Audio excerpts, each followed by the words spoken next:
So, ito na guys, dahil nga sa sobrang malamig, sa gabi nagma-minus 6 degrees Celsius. Kaya, ayan o, ang sasakyan na ano din, na frozen din. So, na frozen din ang sasakyan. So, kailangan pa nating kuskusin bago, para para makita yung salamin. Makita yung yung labas kapag nag-drive tayo, kasi bawal mag-drive kung halos nakasara yung yung hindi makita yung labas.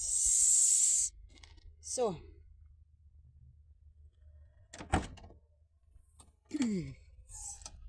ano ba yung aking pangkuskus dito? Tinapay ko kasi para meron. Kurangan ina na yung pangkuskus.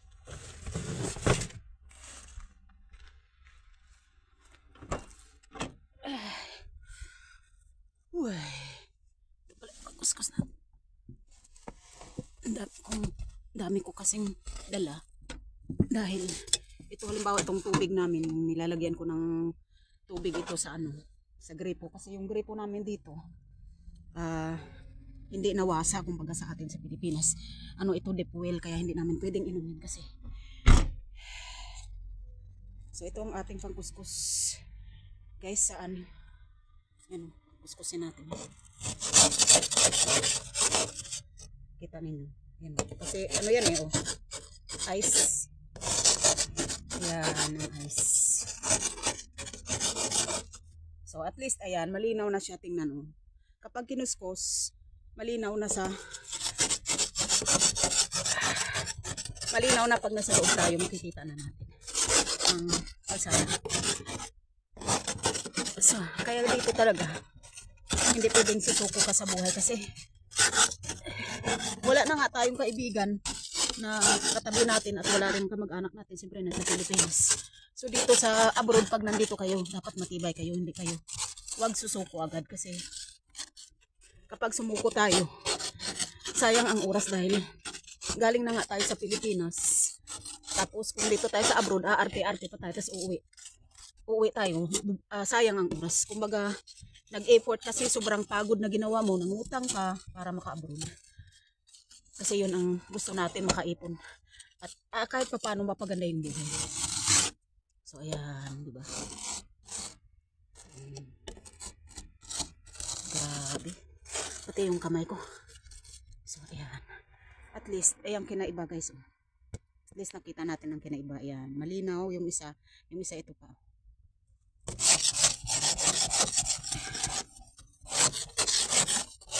Kasi kailangan dito guys sa abroad, lalo na dito sa amin sa Austria, wala ditong katulong. Lahat amin. Pag galing namin sa trabaho, so ayan, kinukuskus natin, diba? So ayan. Pag galing natin sa trabaho, pagod na nga, pagdating mo, bago ka umuwi, mamalingki ka muna, siyempre. Every other day lang naman ako na mamalingki, or every 3 days, kasi kung namalingki ako, yung pinaka-importante na lang bibilin ko. Halimbawa, ulam, isda, itlog, ganyan, gulay. Kasi yung iba, yung bigas, ginagawa ko, namamalingki na ako ng, kumbaga meron na akong stock na 4 na kilong bigas. So, matagal-tagal yun bago maubos. Tapos, kasi dito, naman minsan ginagamit ng mga puti is mga patatas at tinapay. So, madalas ang kumakain ng kanin is ako lang at ang isa kong anak. So, yung iba naman is madalas patatas at tinapay.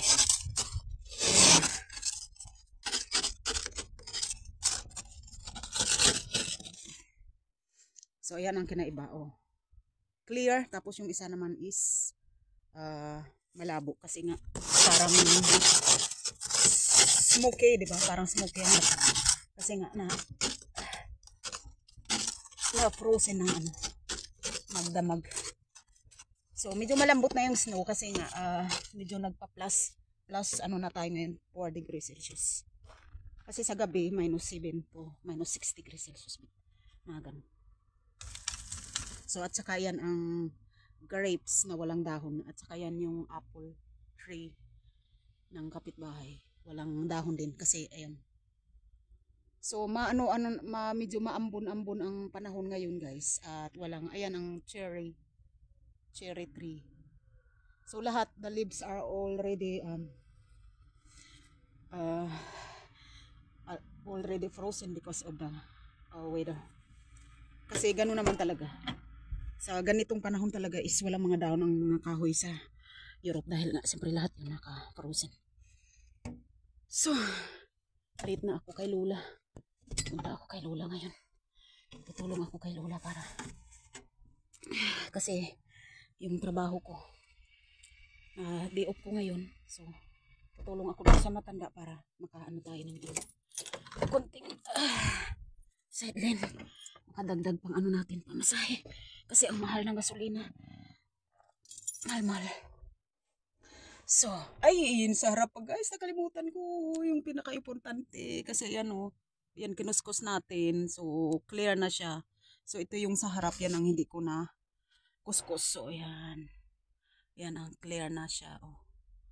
So, dito lang sa, hindi ko pa, ano natin.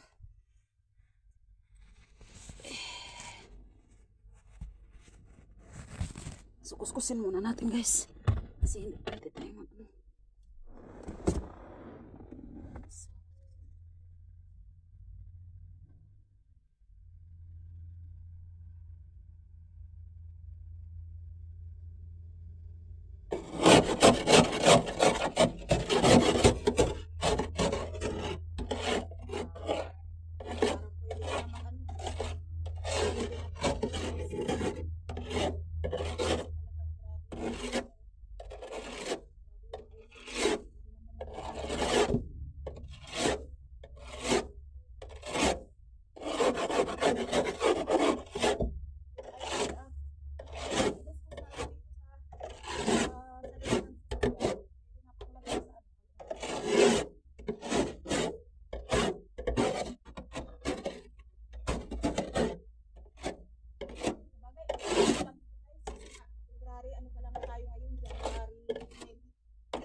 Natin na marami pa tayong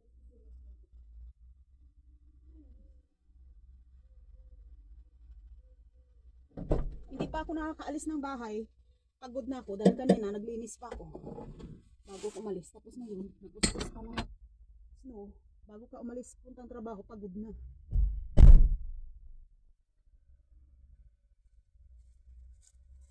So kaya lahat ng mga kamag-anak ninyo guys abroad, kung mayroon man kayong kamag-anak, ipag-pray ninyo na lagi malakas yung katawan nila. At saka kami din, siyempre pinag-pray din namin kayo dyan sa Pilipinas, lahat ng mga kamag-anak namin, kamag-anak, kapatid, magulang, na magiging malakas din tayo lahat. Kasi ganun talagang buhay. Wag nating isipin, wag tayong mainggit doon sa mga kamag-anak natin na gumaganda ang buhay. Dapat ipag-pray natin. At wag nating kainggitan kasi kung kainggitan natin, mas lalong naghihirap yung tao kaysa sa ipag-pray mo ng maghirap sila. So ipag-pray natin sila na magiging mas mayaman pa sila. Kasi alam nyo guys, yung mga taong yan is hindi, pag maluwag yan sila, magbibigay at magbibigay yan. So kaya wag tayong wag tayong niga ba. So wag nating idaan ang init ng ulo sa sumpa-sumpa na yan. Kasi yung sumpa-sumpa na yan is, ang nakikinabang is ibang tao sa kung pagdasal natin sila, yung plan natin ang magiging mas maunlad kaysa plan ng iba na alam mo yun, yung nagtutulungan sila, kaya sila lalong yumayaman kasi pinagdadasal nila ang kanilang kamag-anak ng maayos at hindi nila sinusumpa-sumpa. So kaya tayo, kapag liga tayo, ang mangyayari sa atin, imbis na yayaman imbis na magiging blessed at magiging healthy ang ating mga kamag-anak at ating mismo mga kapatid, nagiging naghihirap tuloy. So, kung ako, hindi ko yun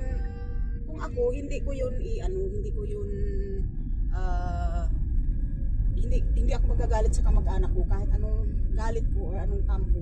Ang gagawin ko dyan is ang Ang gagawin ko dyan is ipagdasal ko at magpatawad. Kasi alam nyo guys, ang forgiving talaga is nagiging maunlad ang buhay natin. At maunlad din ang buhay nila. So, both side, nagiging maganda yung buhay natin kung mapagpatawad tayo. Kasi, nakaano pa rin eh. Pero nakikita ko naman sa harap. Kasi pag nasa highway na yan, magiging mawawala na yung, maglilipa rin na yung yung ice na nakakapit sa kabilang side kasi.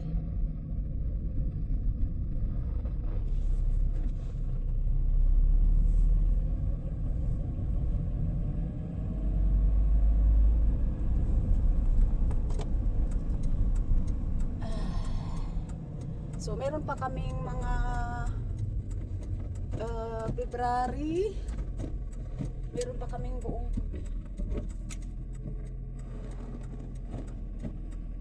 kaming February, March, 2.5 months ka ang pinakamalamig at papasok at darating na yung bago darating ang springtime. Kasi ang springtime magsisimula ng March 21 mga ganun.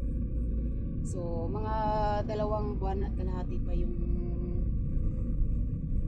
titiisin namin sa sobrang lamig.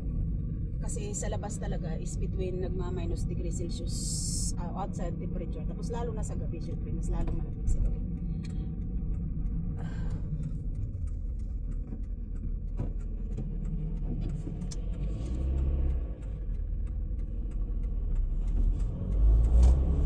So nandito na tayo guys. Wala na ito. Lipa rin na ito. Sana lipa rin na siya.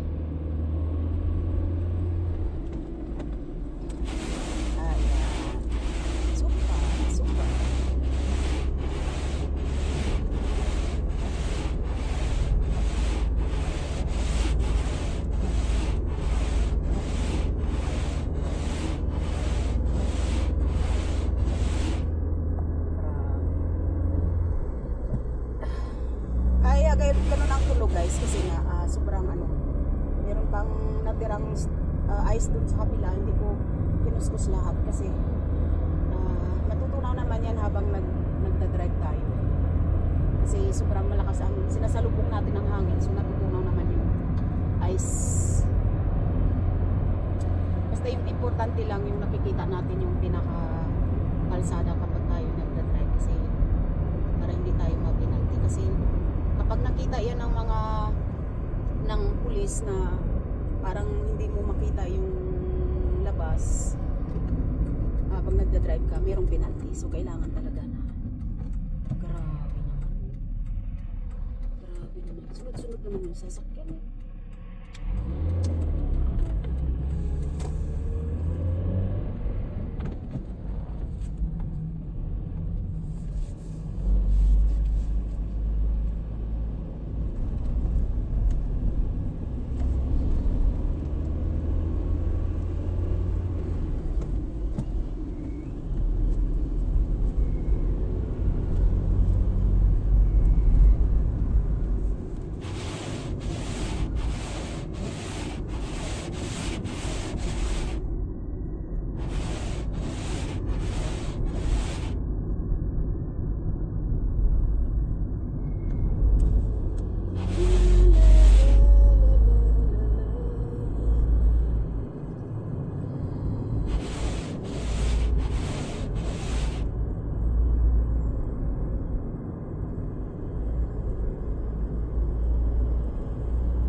Guys, nakikiusap po ako sa inyo kung maipagdasal po ninyo ang aming tatay kasi na-stroke na sana po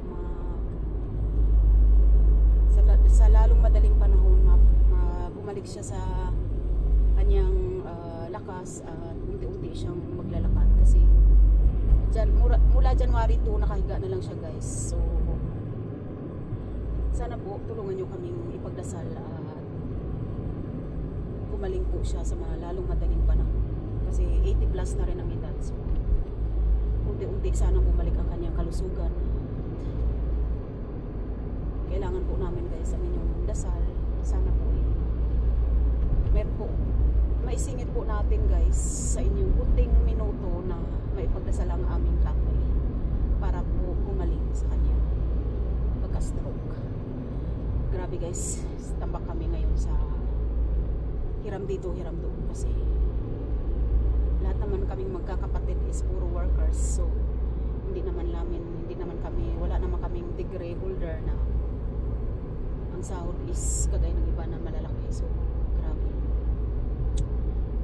sana Lord ay makarecover ang aming tatay sa lalong madaling panahon dahil grabe ang gastos, super talaga, grabe. Kaya guys, mag-ingat talaga kayo, lahat ng mga may mga kamag-anak dyan na may mga sakit is itry ninyong alagaan ang inyong sarili para hindi kayo masyadong hirapan sa inyong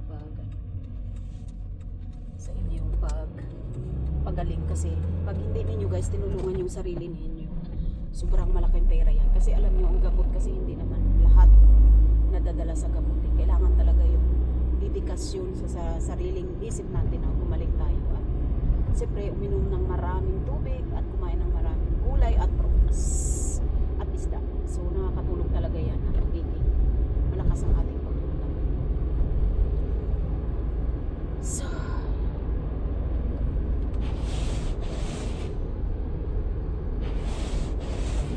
minsan guys, alam nyo, minsan nag-join ako sa live streaming sa social media, minsan sa YT, minsan sa